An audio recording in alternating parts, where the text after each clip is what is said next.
Typical day, start at 4:30, do the chicks, make sure they look fit, the drinkers are working, feeders are working, gas is on, which is the main one. First thing in the morning is always the bad time.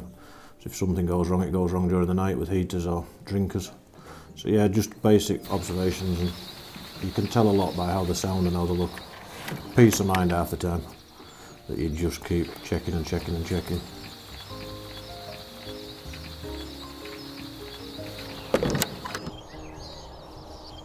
Then traps, I'm running, for the Larson traps we have 14 now, out right round the chute, move them daily, feed and water, check them.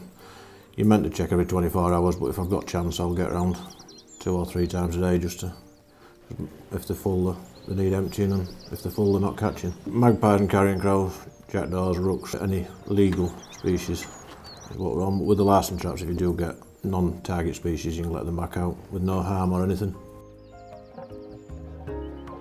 A gamekeeper's job just isn't shooting, it's the whole wider aspect of the conservation, your songbirds, brown hares, kites, everything. We're not just here for shoot days. The benefits from what we do are far greater than you could ever imagine. John's is keen, he's 10 years old. I want to show him as much as what we can and keep the younger generation going, because that's the future, basically, and he's as keen as mustard at the minute, but never gets pushed. If he don't want to go, I'll never force him to go.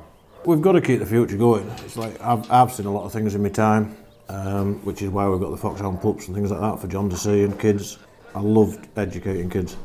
Shoot days on a Saturday, we can have a lot, 5, 6, 8 kids, which is great because we need them. We are doing thinning on the estate totally, but this area has got bad ash dieback, so we've had to take it all out and we'll replant back end or spring next year. Hopefully it'll look nice in 18 months' time. Shooting and conservation work hand in hand, or I feel they do. So we've just got to keep doing these things, and without the work we're doing now, it'd just be bare woodland. Then we do getting ready for next lot of chicks, getting ready for letting out, feeders, hoppers, pen work, ready for when they go to the wood. But the more you can get clean and ready, better chance you have at this time of year. I've been keeper 30 years now, 21 seasons in Yorkshire, and then moved down here 8 years ago to do the job, and here for a season. Long-term aims to show the benefits from shooting, with the conservation and everything. My long-term aims to eventually get the Purdy goals. That looks absolutely fine, Matt. You know, it's going to deliver a nice lot of food. You know, you've got a lovely hedgerow along there, so all of your hedgerow birds will come and feed on this all through the winter. And the most important thing for me is you've got all this lovely canopy, lovely lot of weed, and therefore insects which feed on the weed. So all of your partridge chicks, wild pheasant chicks, wild partridge chicks, they're going to have food and cover.